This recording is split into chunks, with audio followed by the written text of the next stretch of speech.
She was 19 years old, and she had not eaten a proper meal in 4 days.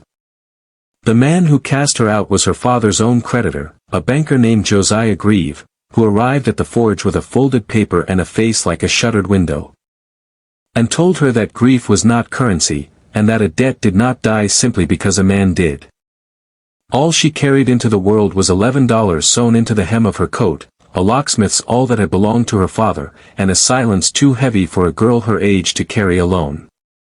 And so, in a forgotten crossroads town called Briar Hollow, when she saw a collapsed, weed-choked jailhouse standing at auction because not one soul in the county would touch it, she did the only thing left to a woman with nothing to lose. She paid $4 for it. Everyone who watched her sign that paper believed she had thrown away the last of her cents along with the last of her money.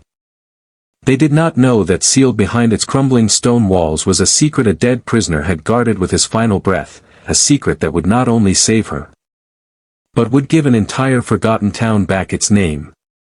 Settle in, and let us tell you the story of Ada Calloway.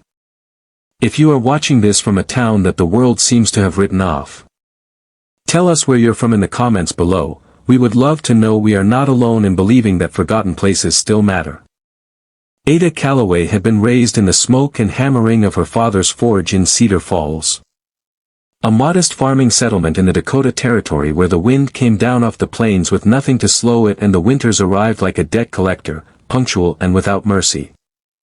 Her father, Thomas Calloway, was a blacksmith and, more quietly, a locksmith of some renown in 3 counties. A man whose hands could coax the tumblers of a rusted padlock into surrender the way another man might soothe a spooked horse. Her mother, Sarah, had died of a fever when Ada was 7, leaving behind only a hairbrush, a Bible with pressed clover in its pages, and a habit Thomas Calloway kept for the rest of his life of humming under his breath while he worked, as though some part of him were still speaking to her. Ada grew up in that forge the way other children grew up in a schoolhouse. She learned the weight of iron before she learned her letters. She learned to read a lock the way a doctor reads a pulse, listening for the small resistances, the places where something old and stubborn did not want to give way. Her father used to say that a lock was not a wall, it was a conversation, and that most people gave up on conversations far too soon. More than the craft, though, Thomas Calloway gave his daughter a way of seeing the world that would matter more than any tool she ever held. He did not believe in throwing things away. He kept broken wagon wheels because the iron rims could be reforged. He kept bent nails because a bent nail could still be straightened by a patient hand. He kept, above all, a fierce and quiet respect for anything the rest of the world had decided was worthless. Because he had grown up poor in Missouri and remembered exactly what it felt like to be looked at as though he, too, were something to be discarded. Folks throw away what they don't understand, Ada, he told her once, turning a rusted hinge over in his blackened fingers as though it were a small wounded animal. Don't you ever be so quick. Sometimes the thing everybody's given up on is only waiting on somebody patient enough to look twice. That patience became the whole architecture of who she was. She was not, by nature, a dreamer. She did not believe in luck, or providence dressed up as coincidence, or any of the comforting stories people told themselves in hard winters. She believed in work, in the plain arithmetic of effort and result, and in the conviction, inherited from her father as surely as the shape of her jaw, that dignity was not something the world handed out, but something a person carried inside herself regardless of what the world decided to hand her instead. She helped her father keep the forge's books, since he had never taken easily to letters and numbers the way she had. And by the age of 15 she understood more about interest rates and promissory notes and the particular cruelty of a bank ledger than most grown men in the county. It was this understanding, more than any single skill, that would matter most in the years to come, though she could not have known it then. Standing at her father's elbow in the orange glow of the forge fire, believing that her life would always look something like this. There were suitors, in time, as there are for any capable young woman in a small farming town, but Ada watched her father grieve her mother for 12 years without once complaining of his loneliness. And she came to believe that love, real love, was mostly made of patience and repair, the same qualities he brought to his anvil. She was in no hurry. She believed, all the time in the world. She remembered, too, a particular afternoon when she was perhaps 12, when a traveling tinker came through Cedar Falls trying to sell off a wagon load of what he called scrap. Tools too bent and boxes too rusted for any decent household to want. And her father spent nearly the whole of a Sunday afternoon going through that wagon piece by piece while the tinker grew impatient and the other townsfolk drifted away laughing quietly at the blacksmith wasting his day on rubbish. Thomas Calloway found, buried under a heap of truly ruined iron, a set of fine German files, still true and unwarped, worth many times what the tinker was asking for the whole load. And a small brass compass with a cracked face that, once cleaned, worked as well as the day it was made. He paid the tinker his asking price and never once mentioned what he had found beneath the rust. And Ada asked him that evening why he had not simply told the man his goods were worth more than he knew. Her father considered the question a long while before answering, the way he considered most things, and told her that a man who does not know the value of what he holds will only feel foolish. Not grateful, to learn he sold it too cheap, and that the better lesson for a daughter to carry forward was not how to profit from another's ignorance, but how to recognize worth for herself, quietly. And let the recognizing be its own reward. She did not fully understand him then. She would come to understand him completely, years later, standing before an auctioneer in a town that was not her own, holding $4 in her palm. She did not yet know how quickly a life could be dismantled, piece by piece, the way rust eats iron from the inside before anyone notices the shape has gone soft. The fall began, as these things so often do, with an illness that seemed at first like nothing at all. Thomas Calloway caught a chill in the late autumn of his 52nd year, the kind of chill that any strong man might shake off in a week, and for several days Ada scarcely worried. Bringing him broth and keeping the forge running herself so the customers would not go elsewhere. But the chills settled into his chest, and the chest into a fever, and the fever, by the second week of December, had taken him entirely. So quietly and so fast that Ada would spend years afterward feeling that she had somehow missed the moment when saving him became impossible. She buried him beside her mother on a hill that overlooked the very forge he had built with his own 2 hands, and she stood at that grave in a black dress borrowed from a neighbor. And she told herself, with the fierce stubbornness she had learned from him, that she would keep the forge running, that she would honor what he had built. That grief was a debt she intended to pay only in her own time and in her own way. She had not accounted for Josiah Grieve.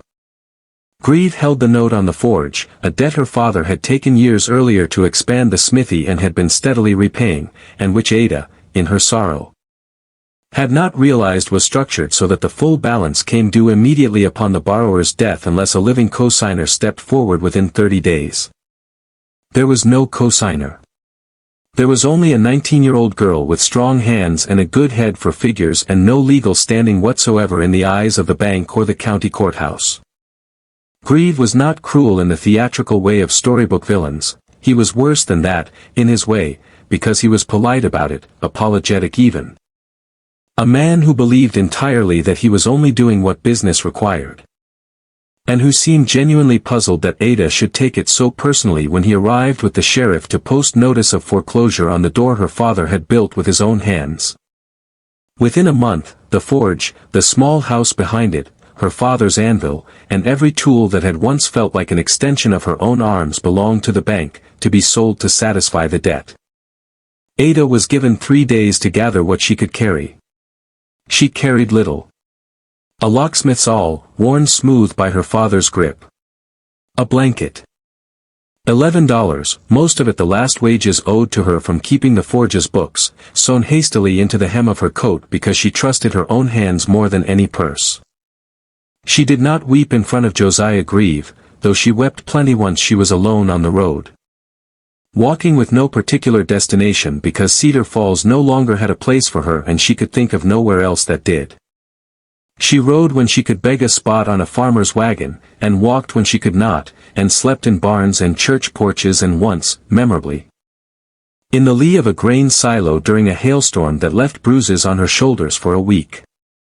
She drifted southwest, following rumors of work, following rail lines, following nothing in particular except the simple animal instinct to keep moving, until she came, on a gray afternoon in early spring, to a town called Briar Hollow.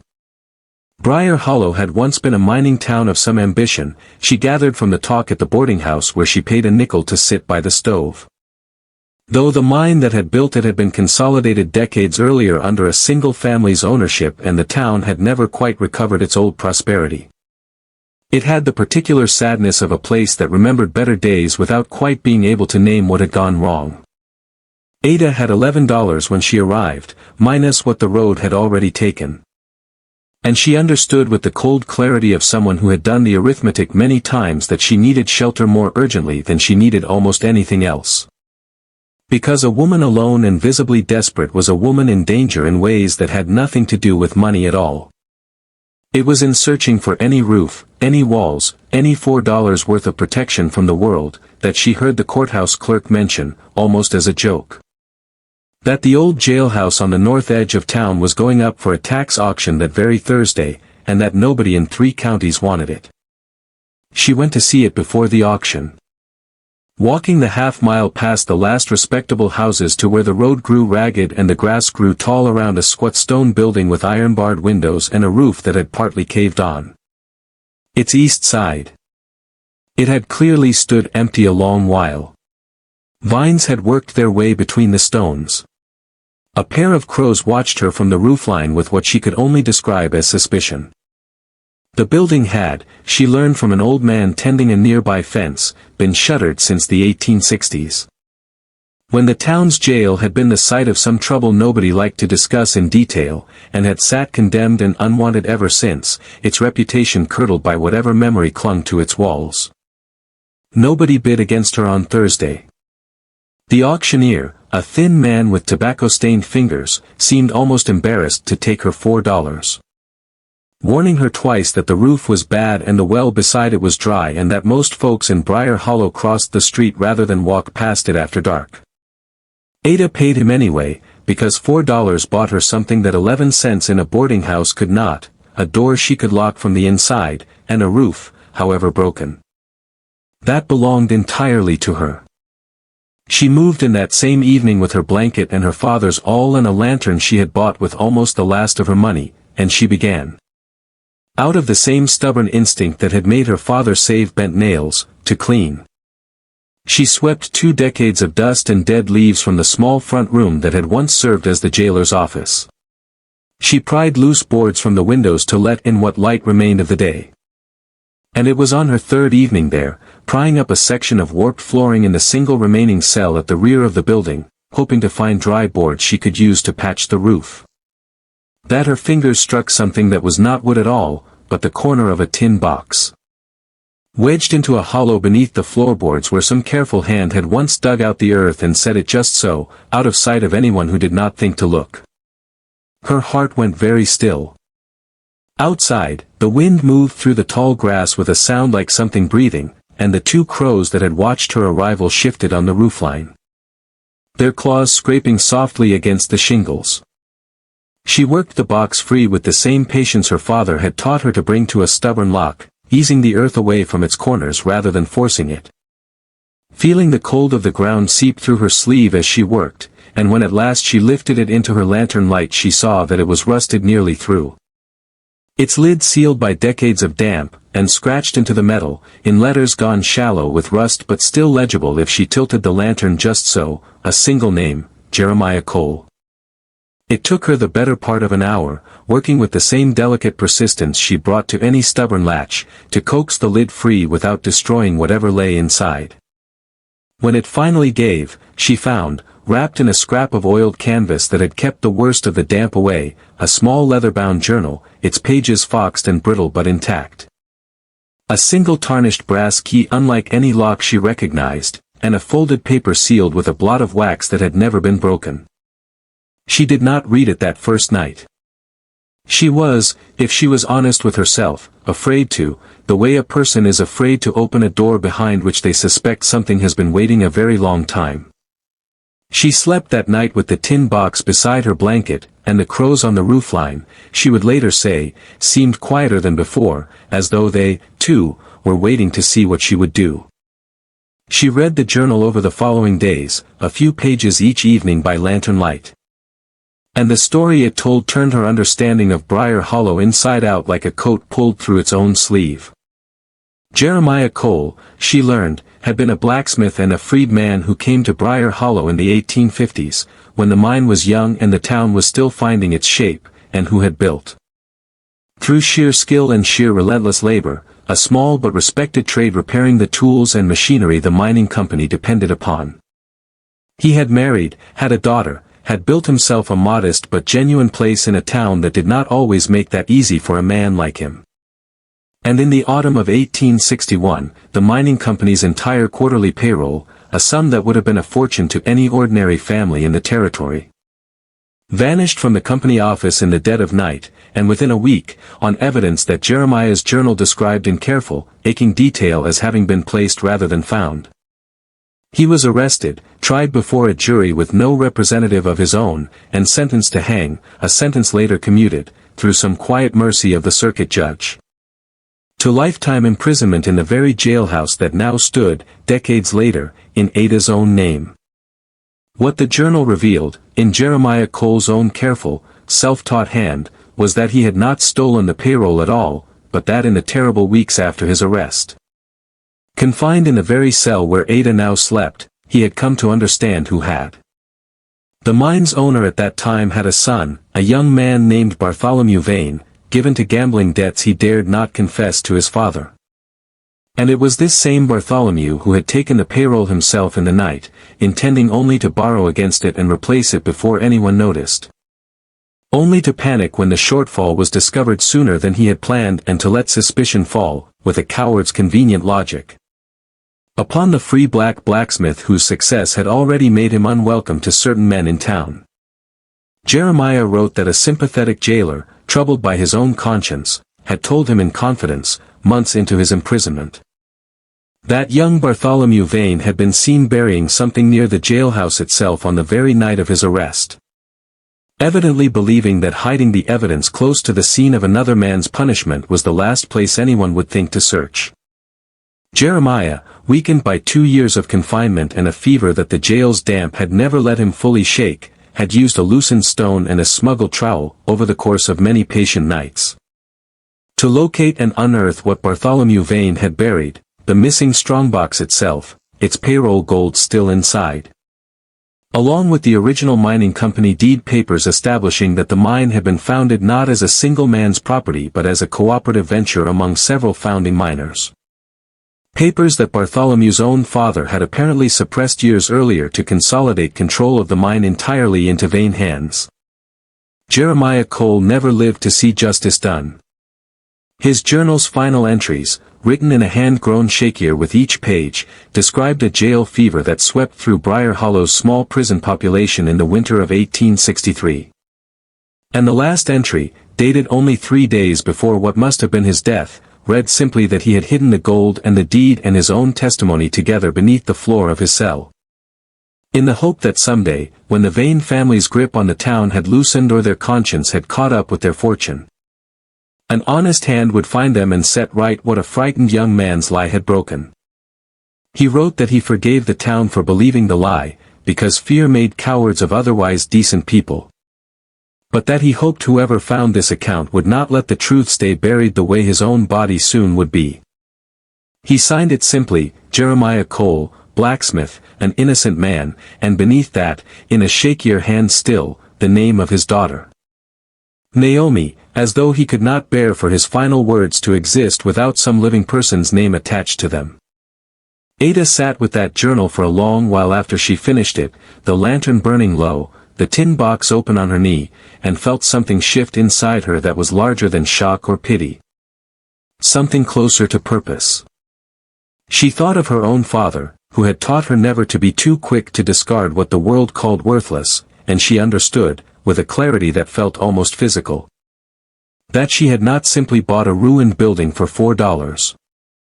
She had inherited an unfinished conversation between a wronged man and a town that owed him a debt it did not know it still carried. The gold in the strongbox, when she finally worked up the courage to pry it open with her father's all, Was modest by the standards of a great fortune but substantial by any measure she had ever known. More money than she had seen in her entire life laid out before her on a floor she had scrubbed with her own 2 hands. The deed papers, brittle and water-stained but legible, confirmed exactly what Jeremiah had written, that the Briar Hollow mine had been founded as a cooperative among 6 original families. The Coles among them, and that somewhere in the passing decades those shares had been quietly absorbed, family by family, into the sole ownership of the Vane estate. Through methods the papers did not specify but which Ada, remembering her own experience with Josiah Grieve's polite cruelty, could imagine well enough.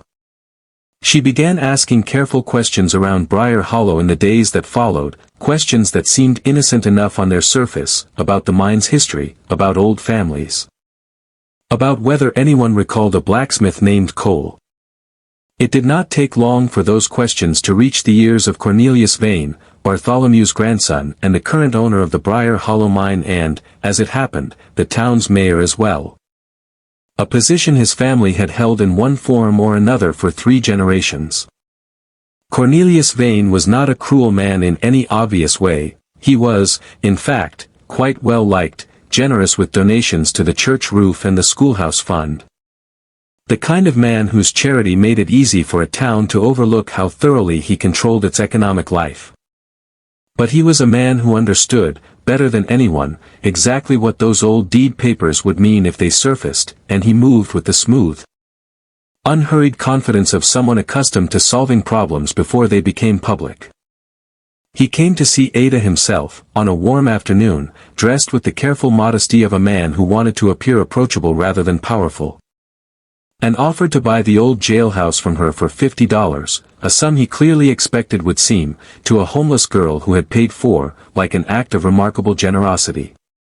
When Ada, with the same steady patience her father had brought to every stubborn lock, declined, Cornelius Vane's manner cooled by degrees over several visits. Generosity giving way to concern for her well-being living alone in such an unsafe old ruin, concern giving way to quiet suggestions to the town council that the jailhouse's condemned status ought perhaps to be enforced after all. And finally, when word began to spread that Ada had been asking about the old Cole family and the mine's founding papers, to something closer to open hostility, dressed up as civic responsibility. He arranged for the county surveyor to question the validity of her auction purchase. He let it be known, in the careful way such things are let known in small towns, that the girl living in the old jailhouse might not be entirely stable. Might be inventing stories to extort money from a respected family.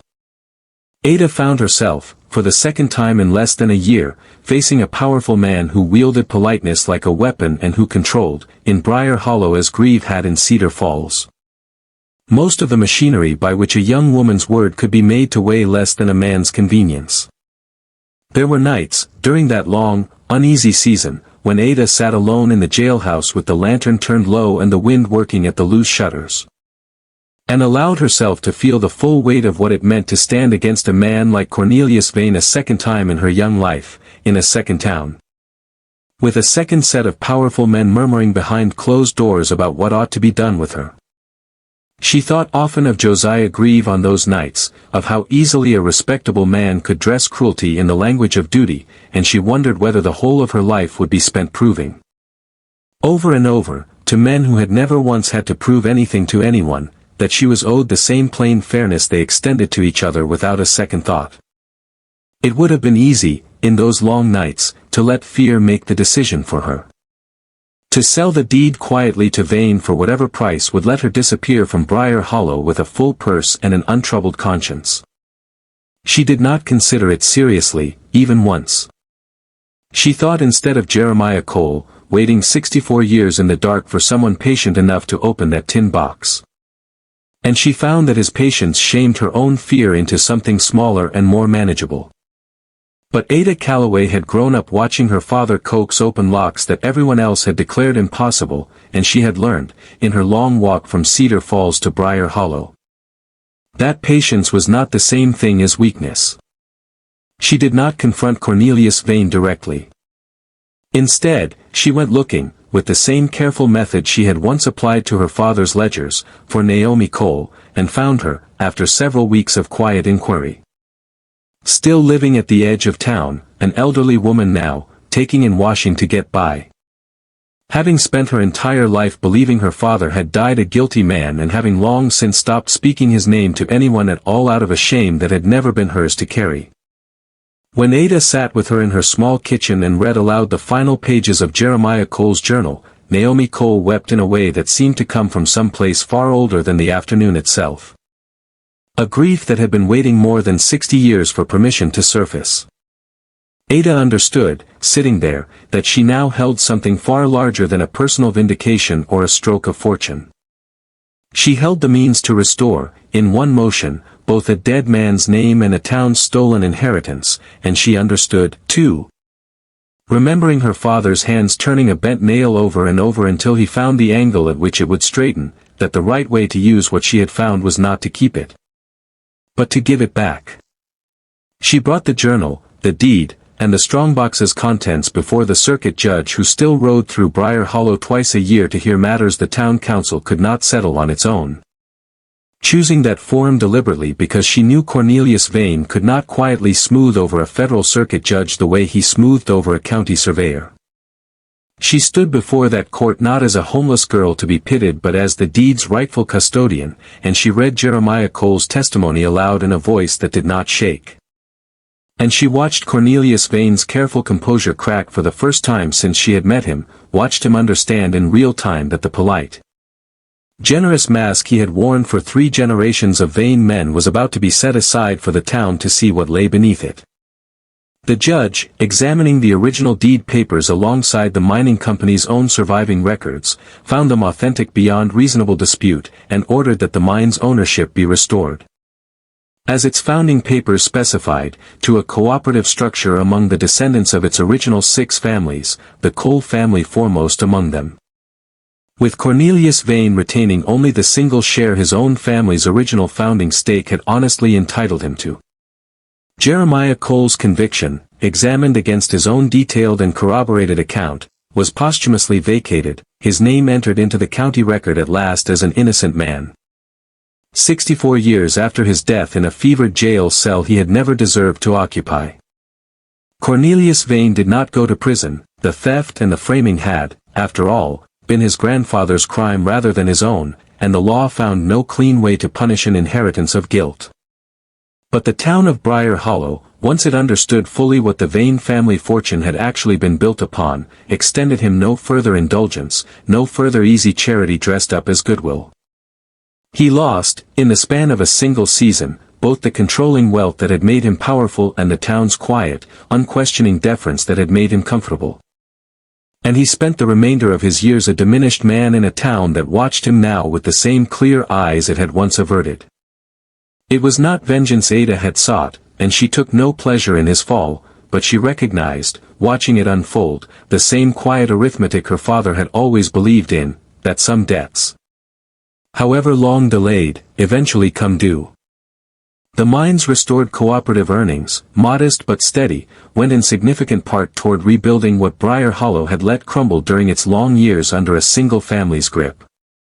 The schoolhouse roof was mended, a proper well was dug where the old one had run dry, and a fund was established, at Ada's insistence, in Jeremiah Cole's name, to support any family in the county who found themselves suddenly and unjustly without means, the very fund from which, in the years that followed, more than one desperate traveler found a hand extended rather than a door closed.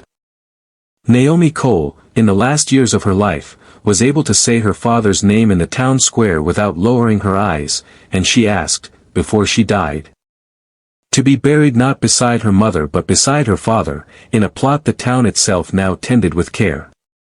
And so we return to where we began, to a 19-year-old girl standing at an auction with $4 in her palm and nothing else in the world to call her own, buying a ruined jailhouse that every other soul in the county had judged not worth the trouble of a second look.